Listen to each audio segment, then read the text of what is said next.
kita langsung, karena waktunya mepet, jadi langsung ke bentuk soal aja.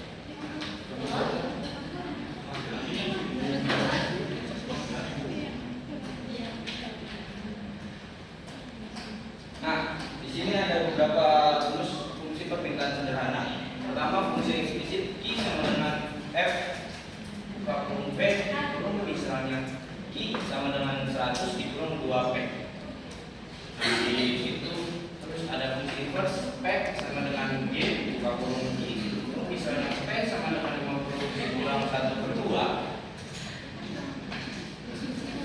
Fungsi implisit H sama dengan P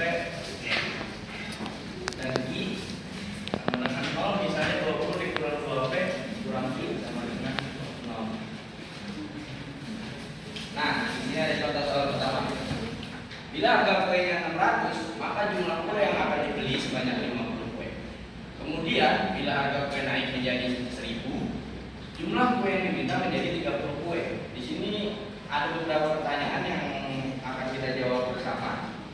Yang pertama, fungsi permintaannya. Yang kedua, ada banyaknya kue yang akan dibeli jika harganya 800. Dan yang ketiga, pada harga berapakah kue tersebut dibeli sebanyak 70 kue. Dan yang terakhir, gambarkan grafiknya.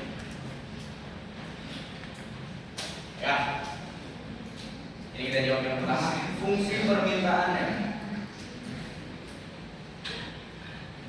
Jadi diketahui yaitu 1000, Q2-nya 30. Fungsi permintaan dapat diperoleh dengan menggunakan persamaan garis yang melalui dua titik, yaitu rumusnya Y dikurangi 1 per Y2 dikurangi 1, terus sama dengan X dikurangi X1 sama dengan X2 dikurangi 1. Dengan mengganti X dengan Q dan Y dengan P, diperoleh P dikurangi P1 per P2 dikurangi P1 sama dengan barang atau jasa yang ditawarkan. PD itu harga barang atau jasa yang ditawarkan. A itu konstanta dan B koefisien. B itu tertanda positif karena harga dan jumlah barang atau jasa yang ditawarkan mempunyai hubungan positif.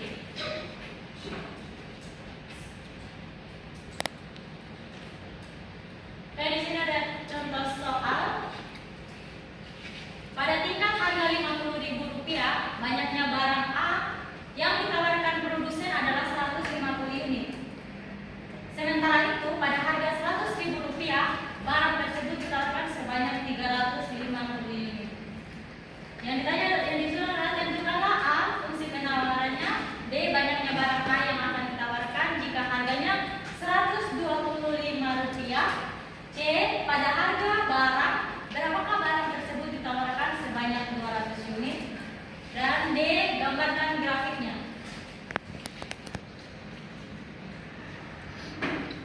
Di sini kita bisa lihat pada tingkat harga Rp50.000, banyaknya barang A yang ditawarkan produsen adalah 150 unit. Sementara itu pada harga Rp100.000, barang tersebut ditawarkan sebanyak 350 unit. Terus A, fungsi penawarannya. Soal yang A itu diketahui P1 sama dengan 50, Q1-nya sama dengan 150, P2-nya sama dengan 1000, dan P2-nya sama dengan 350. Oke. P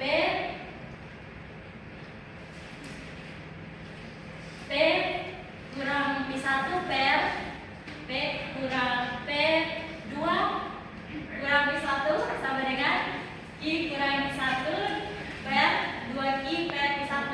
Itu ada rumusnya. Terus selanjutnya kita substitusikan nilai-nilai yang telah diketahui.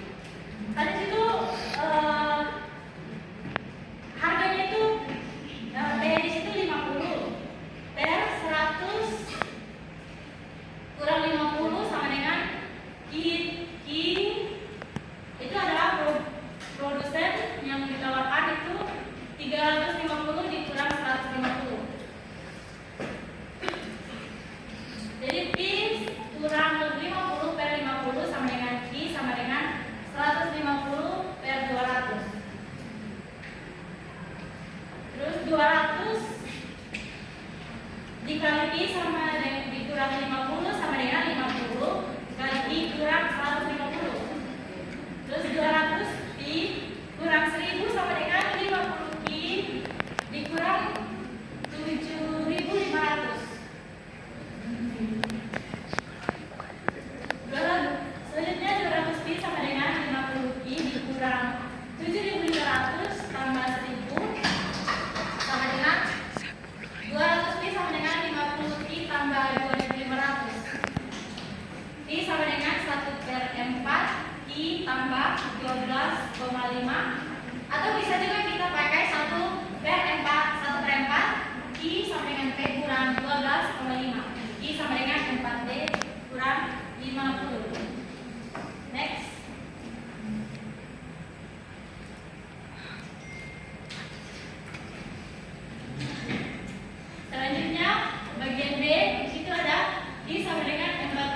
Q sama dengan 4 kali 125 dikurang 50. Jadi Q sama dengan 500 dikurang 50. Jadi Q sama dengan 450. Jadi banyaknya barang A yang akan ditawarkan jika harga Rp125.000 adalah 450 unit. Next bagian C. P sama dengan 1/4 ditambah 12,5. P sama dengan 1/4 200 ditambah 12,5. P sama dengan 50 tambah 12,5. Selanjutnya P-nya itu sama dengan 62,5. Jadi sebanyak 200 unit barang A akan ditawarkan jika harga barang tersebut 62.500.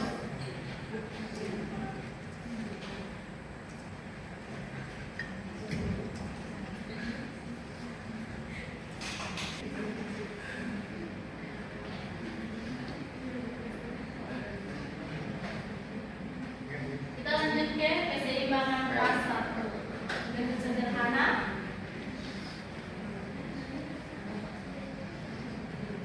kita tahu sama bahwa keseimbangan pasar adalah kondisi ketika jumlah barang yang diminta sama dengan jumlah barang yang ditawarkan. Artinya pada kondisi ini tidak terjadi kelebihan maupun kekurangan barang di pasar.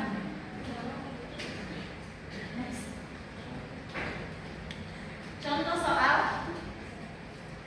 Diketahui fungsi permintaan PD sama dengan min 1, penawaran PS sama dengan M4 TS tambah 200, 12 ID tambah 800, dan fungsi. Dan terdapat titik keseimbangan pasar dari kedua fungsi tersebut serta gambarkan rupanya.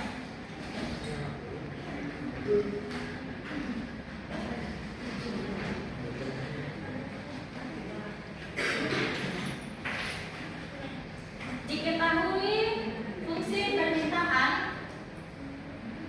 PD sama dengan minus setengah I ditambah 800, dan penawarannya itu PS seperempat IS ditambah 200.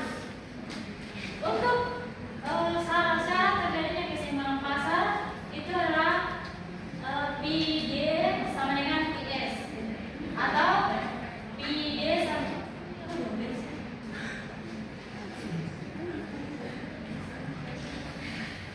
samakan kedua persamaan PD sama dengan PS, sehingga minus setengah I sama dengan ditambah 800 sama dengan minus I tambah 200. Minus I tambah selanjutnya kita pindahkan luasnya di situ. I ditambah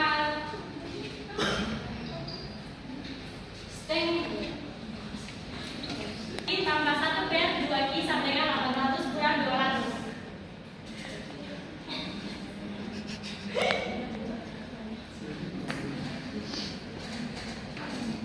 Menjadi 3/4 Q sama dengan 600. Jadi Q-nya dia itu sama dengan 800. Selanjutnya akan dicari dengan cara substitusikan nilai Q sama dengan 800 ke salah satu persamaan.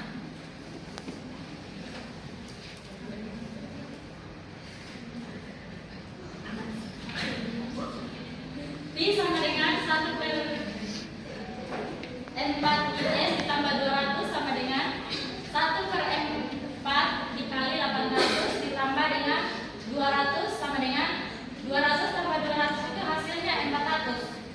Jadi titik keseimbangan pasar QEP